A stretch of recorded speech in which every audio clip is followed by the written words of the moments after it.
As the city of Springfield, what we're looking at is, we're a community with a big heart. We're a community that we're small enough to know each other and large enough to have the concerns that other cities have. But the thing that we're focused on is making sure we're trying to get our arms around the situation here. We're continuing our team coverage tonight on the Haitian migrant influx in Springfield. We now know there have been 33 direct threats made to the city of Springfield in just a little more than a week. Eli Burgett was at Springfield City Hall today and has what state and city leaders are now saying about the ongoing issue. There's no room in Springfield, Ohio for hate. This is a very welcoming community. It's always been that way. We cannot let the bad guys win.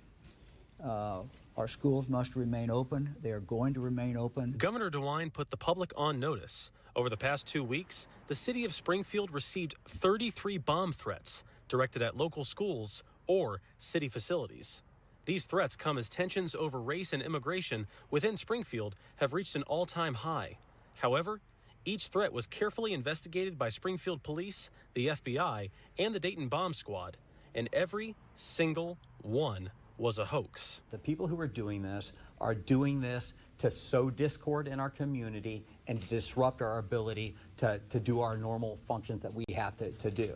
And we just can't let them do that. Despite none of the threats being credible, Governor DeWine is sending support to Springfield local schools to ensure their students' safety.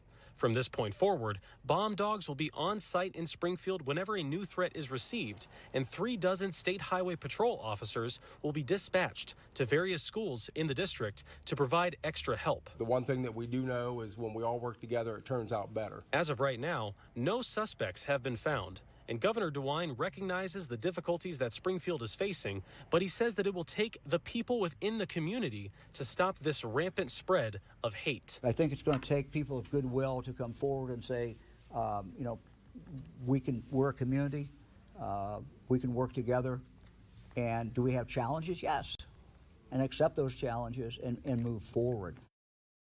That was Eli Burgett reporting right now as the city is dealing with the dozens of threats. The community is now reacting. Kasha Hancock joins us now live from Springfield. So Kasha, what are they saying tonight? Elise, community members tell me that it's ridiculous these claims about Haitian immigrants eating people's pets and geese have gotten this out of hand. I spoke to one woman who's a mom. She says she's worried about her safety and her son's safety as well. I also spoke to others who say they don't believe the people making these threats will actually follow through with them. And one Wittenberg professor tells me that after hearing these threats, students are extremely traumatized. I'm embarrassed the way we've treated the Haitians, honestly. Barry Rowland reacting to all the chaos that's been happening surrounding the claims on the Haitian immigrant community in Springfield. He adds it's obvious to him those things are not truly happening. Anytime I encounter Haitians, I wave, talk to them, very polite. They've always been very nice. They are not illegals. Over the last several weeks, different Springfield city schools, universities, and city buildings have received bomb threats, causing parents like Shanae Payne to feel nervous about their children's safety, even while being out trying to enjoy their day-to-day activities. That makes me glad that my son is homeschooled because knowing something like this, I would not put my child in a Springfield school, especially if Springfield is gathering together on an issue like this against a group of people. It's crazy. We also caught up with Wittenberg University professor Chad Sloss, who says now students are aware of these threats. It's definitely made them uneasy about being on campus. It's even more of a concern for students who are out of state or students who have flown in where they don't have access to get off campus. Many of them have heard of things like this, school shootings and the threat of bombings and things of that nature. And some have actually, this acts as a re-traumatization. The university even canceling in-person classes, and Sloss adding student safety is extremely important to the university. Students are the primary concern.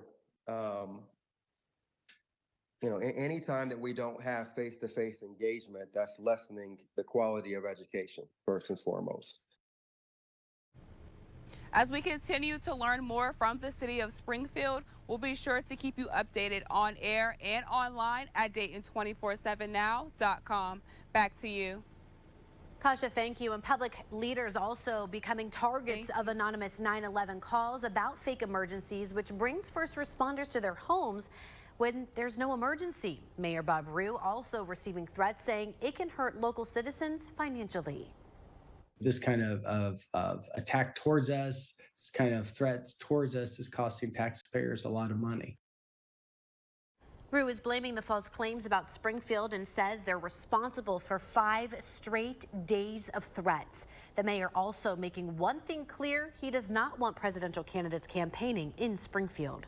I think the overall effect of somebody that's in the spotlight, like both the candidates, and the amount of attention that's on Springfield right now, it feels very hot in Springfield, and I would be concerned with either candidates visiting our community and campaigning here. On Friday, Trump was asked if he'd consider visiting Springfield during a rally in California. He said it might be possible.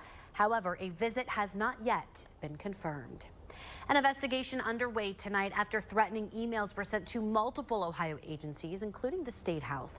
Business was interrupted for about an hour today after a bomb threat forced an evacuation there. Now, that email, which was sent to multiple Ohio agencies, did contain derogatory comments towards Springfield's Haitian community. Some state leaders and even Columbus residents say this threat toward their State House only heightens the temperature and emotions many in Ohio are feeling right now.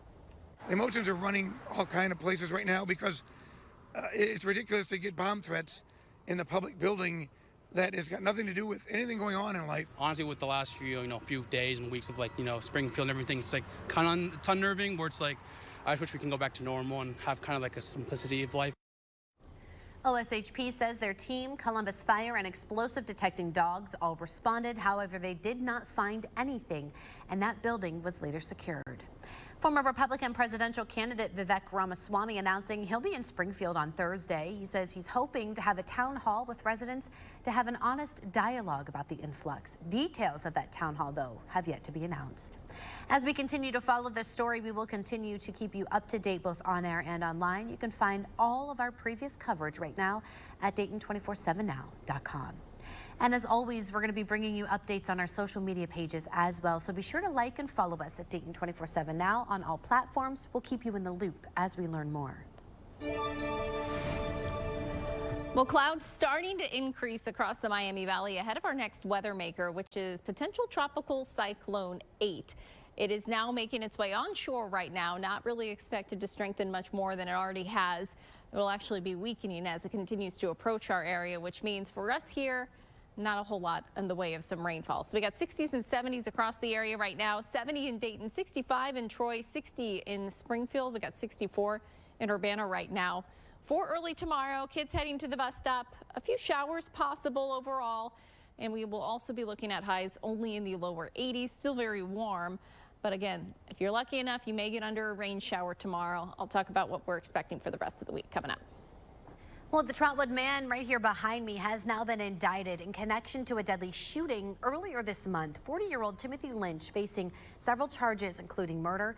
Police say on September 5th, an officer heard gunshots near Bell Meadow Apartments. Now, when he got there, he found a 28-year-old man, 28-year-old Eric Corres, was shot with a gun. Now, Corres was taken to the hospital where he later died. Lynch is being held in the Montgomery County Jail on a $1 million bond. He is set to be arraigned on Thursday. And we now know the name of the man killed in a shooting over the weekend in Dayton. It happened on West 3rd Street around 12:45 Saturday afternoon. Police say when officers got there, they found 52-year-old Jason Marshall shot and killed. A second victim was later taken to the hospital and is expected to be okay. Anyone with information is asked to call the Dayton Police Department.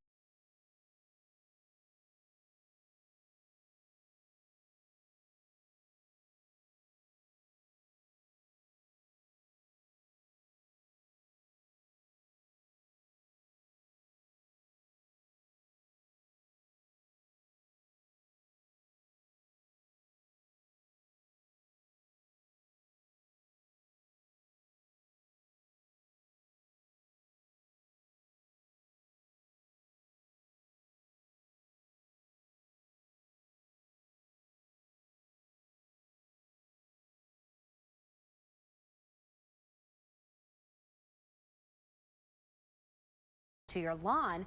As Chelsea Sick explains, it can cause tens of thousands of dollars in damage to your home. I don't care if it's a new home, an older home, a 70-year-old home, a 100-year-old home. It doesn't matter right now. Owner of the basement doctor, Bobby Miles, says dry weather doesn't discriminate. When you see these starting to move, you know, we got a half-inch here, you know, starting to break all the way through the entire ground. So if it's dry here, it's dry underneath our foundations, underneath our footings of our homes. He says if you notice your doors or windows are sticking or won't open or close, it could mean your home's foundation is shifting. So we have clay soils that when they're wet, they expand. When they're dry, they shrink, right? So right now we're excavating down beside people's houses 8, 9 feet, and it's like powder. He says these problems can cost tens of thousands of dollars to repair, and your home insurance likely won't cover it. The wear and tear exclusion is very, very common. There's also a very common exclusion in a homeowner policy for earth movement, and that definition includes a lot of things. You think of earthquake, but it also talks about the expansion, settling, cracking. Let's give you a live look now from our Eco Plumber Skycam, where Natalie, there is no rain in sight. Yeah, very small rain chances in the forecast, but as far as a drought-busting rain, that's not looking likely for us at all. And we've actually been very dry for about a month now. We've gone 29 days with 1/100 of an inch or less of rainfall. So we did see on August 19th, as well as the 31st, 1/100 of an inch of rainfall. Then we had a trace of precipitation that fell on September 7th. But our last bigger rain wasn't until, or was on August 18th with 0.34 inches of rainfall then. So it's been quite some time since we've had a good soaking rain for our region. And again, for the month of September, there you see it, just a trace of rainfall on the 7th. So we're 1.7 inches is our normal, so that means we are 1.78 inches below normal for the month. It has been very dry, and that, of course, is apparent here with our drought monitor. Exceptional drought conditions further to our east, severe drought conditions right here in the Miami Valley. I do expect worsening conditions with our next update, which will be on Thursday. Notice some clouds building in, though. We have small rain chances in the forecast due to potential tropical cyclone 8. It is starting to weaken as it makes its way onshore, but they have been dealing with flooding rains through parts of North Carolina. This will weaken, bring us a few showers around the area, but nothing substantial for us. So clouds build in tomorrow. We'll see temperatures in the 80s tomorrow afternoon, perhaps a spot shower, especially for our eastern counties. And then we'll continue with a small chance for rain heading into our Wednesday as well. But overall, rainfall totals could yield up to maybe a few hundredths of an inch around the region, which again would not be enough to relieve us from these drought conditions. So we'll have a look at our 7-day, talk about another chance for rain next week coming up. We're continuing to learn more tonight about the shooter responsible for the second assassination attempt on former President Donald Trump. Law enforcement now releasing the online history of 58-year-old Ryan Wesley Ruth, depicting that his online persona didn't necessarily match up with his reality. Matt Galka has the very latest on what we know about the suspect.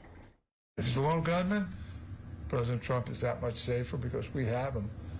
But if he's part of a conspiracy, then this whole thing really takes on a very ominous tone. Law enforcement will now try and connect the dots on Ryan Wesley Routh. Routh spent most of his life in North Carolina before moving to Hawaii and has a decades-long criminal history with more than 100 charges, including possessing a weapon of mass destruction felony because he owned a fully automatic machine gun. Neighbors near Routh's Hawaii home said he was kind. The truck in the driveway of his house has a Biden-Harris bumper sticker, with his social media post painting a picture of a man who was politically all over the place. A 2020 post from a now suspended X account allegedly belonging to Routh says he voted for Trump in 2016 but grew disappointed and that he'd be glad when Trump was gone. This conflict is definitely black and white. This is about good versus evil.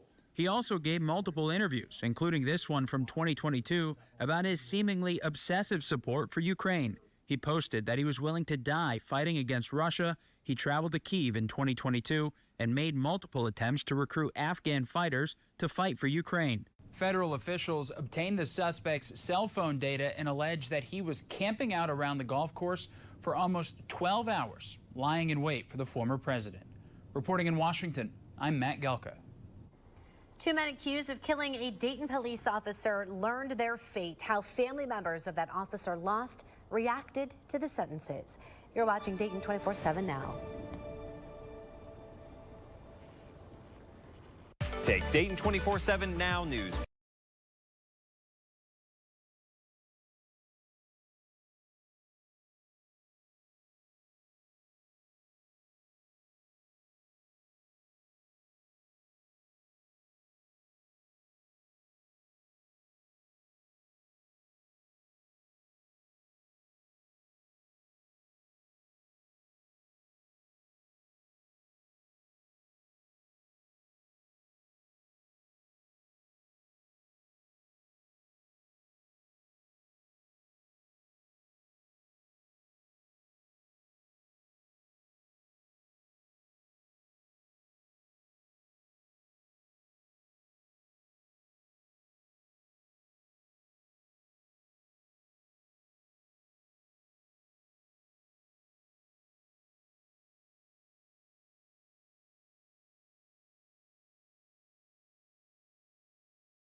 The 2 men accused of killing Detective George Del Rio learned their fate.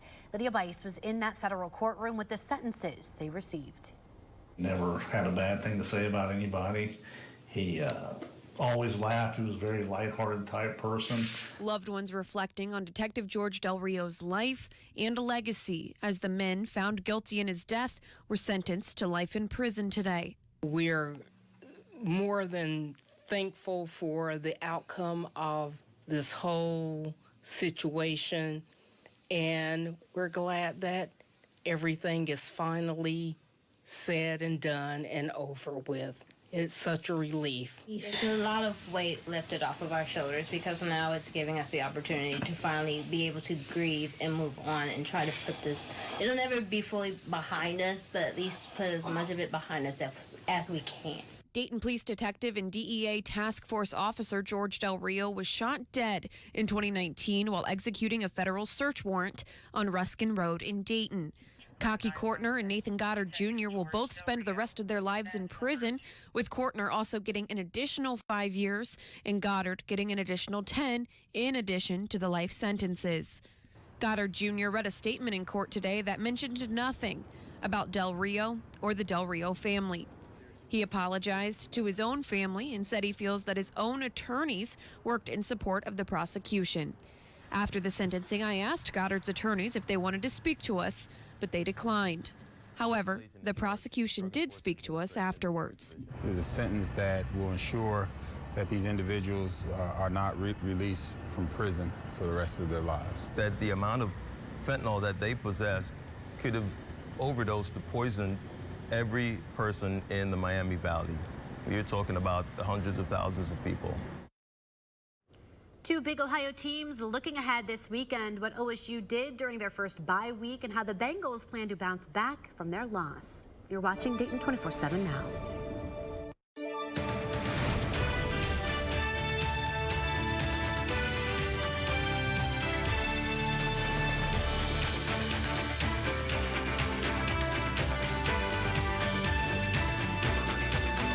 Financing your next car should be easy.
The Dayton 24/7 Now News app, brought to you by the Jeff Schmidt Auto Group. Welcome into the Bob's Discount Furniture Sports Desk. The Bengals 0-2 after losing to the Kansas City Chiefs by just 1 point last night. Now, despite that heartbreaking loss for fans, there are still some glimmers of hope for the team. Yanni Tragelis shares some positives and what head coach Zach Taylor said about the loss. Starting the season 0-2 for a third straight season, obviously not what the Bengals wanted when they were heading into KC on Sunday. But after the performance we saw last Sunday, the positives to take away from this team are that they can compete with the best of the best in the National Football League. We saw the offense get off to a fast start after struggling to even pick up first downs in Week 1. Joe Burrow silencing doubts about his wrist as he threw for over 250 yards and 2 touchdowns on one of the premier defenses in the NFL. But maybe the biggest surprise we saw yesterday was the passing game, was the involvement with the tight ends. 14 receptions between the trio, a Bengals franchise record for a single game, highlighted by 7 catches for 91 yards by Mike Gesicki. Now, with all the attention that guys like Jamar Chase gets, and T. Higgins will also